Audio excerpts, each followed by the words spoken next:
kamera.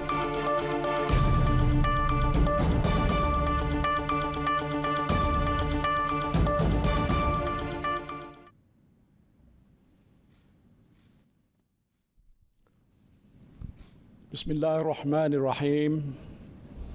Assalamualaikum warahmatullahi wabarakatuh dan salam sejahtera.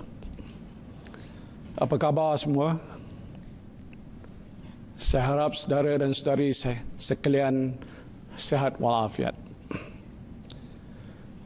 Saya telah menghadap ke bawah duli Yang Maha Mulia Sri Paduka Baginda Yang di-Pertuan Agong pada jam 12.30 tengah hari tadi di Istana Negara.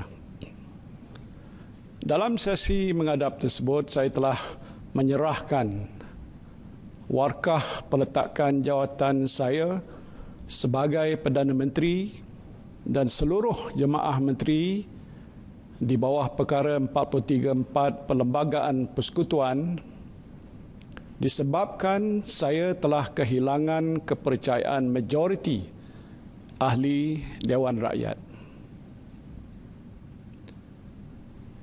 Ini bermakna saya dan seluruh ahli jemaah menteri telah meletakkan jawatan. Walaupun saya pada awalnya mencadangkan supaya keabsahan saya sebagai Perdana Menteri ditentukan di Parlimen, namun 15 ahli Parlimen UMNO telah menarik sokongan pada saya dan cadangan kerjasama rentas parti yang saya kemukakan telah ditolak oleh parti-parti pembangkang. Jelaslah saya telah kehilangan sokongan majoriti. Jadi tak perlulah lagi keabsahan saya sebagai Perdana Menteri ini ditentukan di Parlimen. Maka pada hari ini saya meletakkan jawatan sebagai Perdana Menteri dan jawatan seluruh ahli jemaah menteri sebagaimana yang dikendaki oleh Perlembagaan Persekutuan. Perkara 434 Perlembagaan Persekutuan menyebut, dan ini saya petik, jika Perdana Menteri tidak lagi mendapat kepercayaan majoriti ahli Dewan Rakyat, maka Perdana Menteri hendaklah meletakkan jawatan jemaah menteri. Ini kehendak dalam perlembagaan dan saya mesti patuh. Rayuan ikhlas daripada jutaan rakyat Malaysia agar saya meneruskan tugas saya dan jangan meletak jawatan saya dengar. Namun rayuan ini tidak dapat saya sambut kerana saya telah kehilangan kepercayaan majoriti ahli Dewan Rakyat. Tindakan saya ini adalah selaras dengan sumpah jawatan saya untuk sentiasa menjunjung, melindungi dan mempertahankan perlembagaan. Saya telah melakukan pelbagai ikhtiar hingga ke saat akhir untuk nak menyelamatkan Kerajaan Perikatan Nasional, setidaknya sehingga selesai tugas menguruskan pandemik, program vaksinasi dan pemulihan ekonomi. Tetapi saudara-saudari sekalian, ikhtiar ini tidak berhasil disebabkan ada pihak yang rakus untuk merebut kuasa daripada mengutamakan nyawa dan kehidupan saudara-saudari sekalian. Bagi saya, apa yang berlaku ini adalah ketentuan Allah Subhanahu wa Ta'ala yang merupakan satu episod dalam sejarah perjuangan politik saya. 6 tahun yang lalu saya dipecat daripada jawatan timbalan Perdana Menteri semata-mata kerana saya mempertahankan prinsip untuk tidak berkompromi dalam kes penyelewengan 1MDB. Saya berjuang dan saya juga berkorban. Akhirnya Allah Subhanahu Wa Taala mengangkat martabat perjuangan saya sehingga saya diberikan amanah untuk memimpin negara ini sebagai Perdana Menteri. Alhamdulillah. Namun telah ditakdirkan, saudara-saudari, pada hari ini adalah hari terakhir saya sebagai Perdana Menteri dan saya redha dengan ketentuan ilahi ini. Sesungguhnya jawatan yang telah saya pikul ini bukanlah suatu kemegahan. Ini datang dengan suatu bebanan tanggungjawab yang amat berat. Saya memimpin negara, saudara-saudari tahu pun, dalam keadaan krisis kesihatan dan ekonomi yang tak pernah berlaku dalam sejarah negara kita dan dunia sebelum ini. Dan pada masa yang sama saya terus digugat dari segi politik. Saya boleh mengambil jalan mudah dengan saya mengorbankan prinsip saya untuk kekal sebagai Perdana Menteri. Tetapi saudara-saudari sekalian, itu bukan pilihan saya. Saya tidak akan sekali-kali bersekongkol dengan kumpulan kleptokrat. Saya sekali-kali tidak akan mengganggu kebebasan badan kehakiman, apalagi membelakangi perlembagaan persekutuan semata-mata untuk terus kekal berkuasa. Saudara yang saya kasihi sekalian, saya ingin mengambil kesempatan ini untuk memohon keampunan daripada saudara dan saudari atas segala kehilafan dan kelemahan saya sepanjang saya menjadi Perdana Menteri. Saya dan rakan-rakan jemaah menteri yang telah cuba melakukan yang terbaik untuk menyelamatkan nyawa dan melindungi kehidupan saudara dan saudari sekalian dalam tempoh krisis yang masih kita hadapi pada masa ini. Namun sebagai manusia seperti biasa pastinya ada salah dan ada juga silap di sana sini. Jadi saya memohon ribuan ampun dan maaf. Saya berharap kerajaan baru nanti akan dapat dibentuk dengan segera supaya pentadbiran negara kita ini tidak terganggu dan dapat berjalan seperti biasa. Tempoh 2 bulan ke hadapan itu adalah amat penting kerana dijangka mencapai imuniti kelompok pada bulan Oktober, insya-Allah. Ini telah pun saya sebutkan dalam beberapa hari yang lepas. Segala perancangan yang telah pun digariskan dalam pelan pemulihan negara tidak boleh terbantut.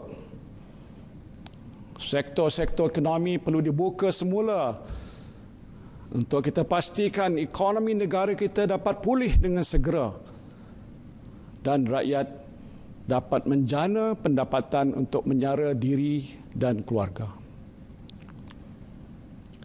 Justru momentum pelaksanaan program vaksinasi tidak boleh terganggu. Rekod kita mencatatkan jumlah vaksinasi harian antara yang tertinggi di dunia dan ini mesti dikekalkan. Jangan bimbang, saudara-saudara sekalian, Kabinet saya telah pun menempah lebih 87 juta dos vaksin untuk penduduk negara ini yang melibatkan perbelanjaan sebanyak 4.36 bilion ringgit. Ini satu peruntukan yang amat besar. Dan jumlah ini adalah lebih daripada mencukupi untuk saudara dan saudari sekalian warga rakyat Malaysia. To all my fellow Malaysians, you don't have to worry. My cabinet has ordered more than enough vaccine for all of you. And if the vaccination program goes well, all of you will get vaccinated by the end of October, inshallah.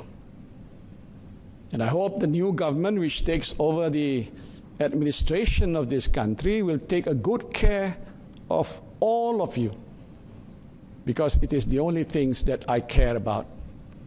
And I care for you all the time, always.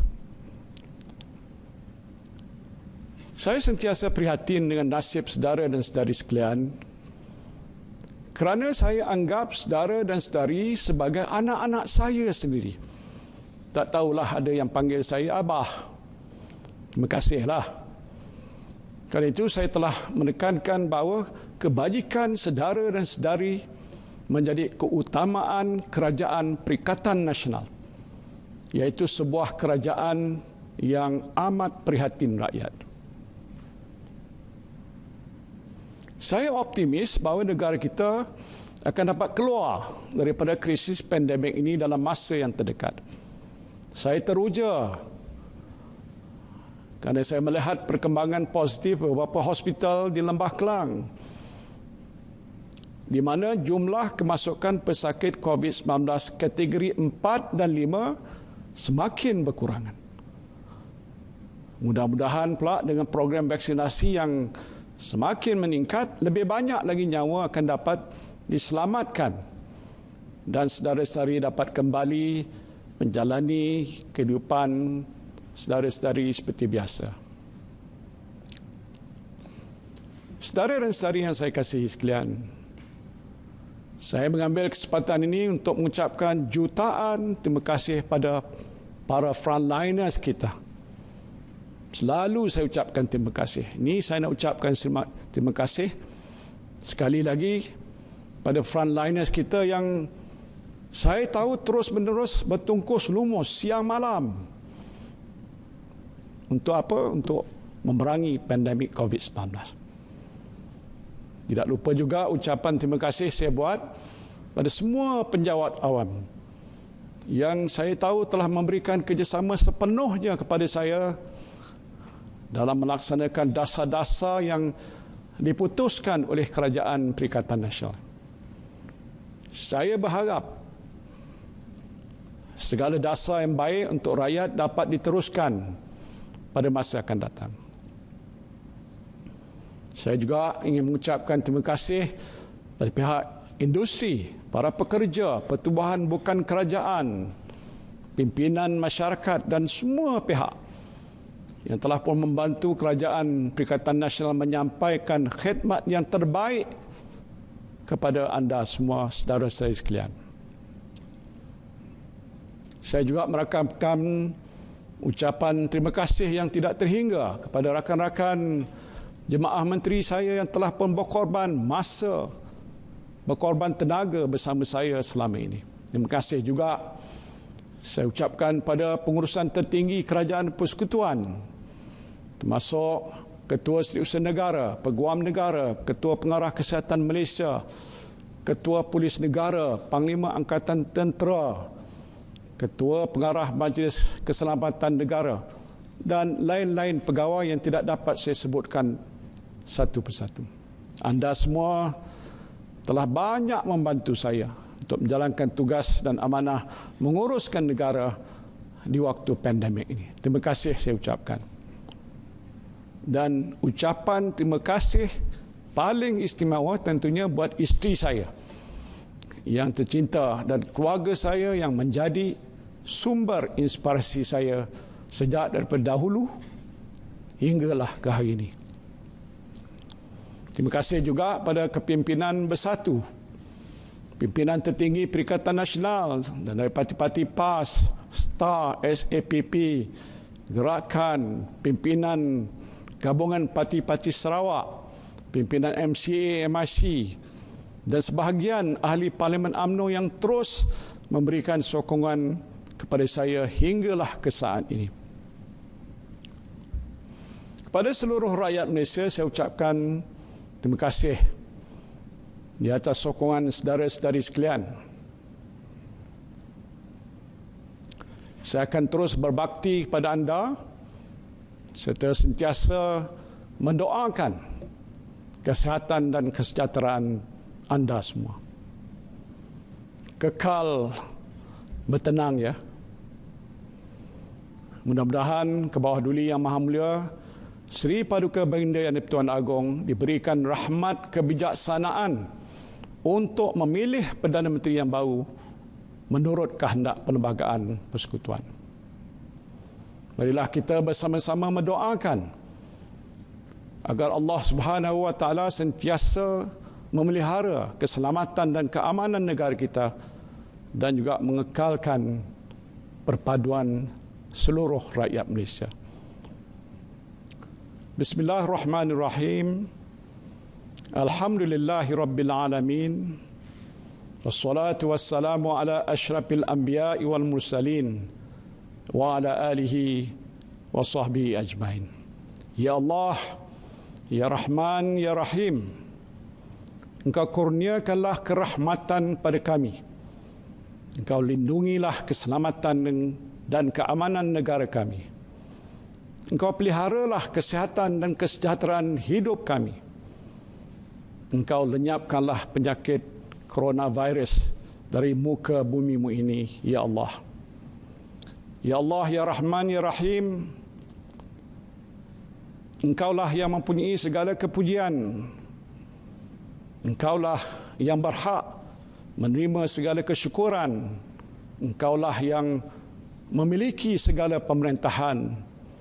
Di tangan Engkaulah segala kebajikan, kepada Engkaulah kembali segala urusan. Rabbana atina fid dunya hasanah wa fil akhirati hasanah wa qina azabannar. Amin ya rabbal alamin. Wabillahi taufiq wal hidayah. Wassalamualaikum warahmatullahi wabarakatuh.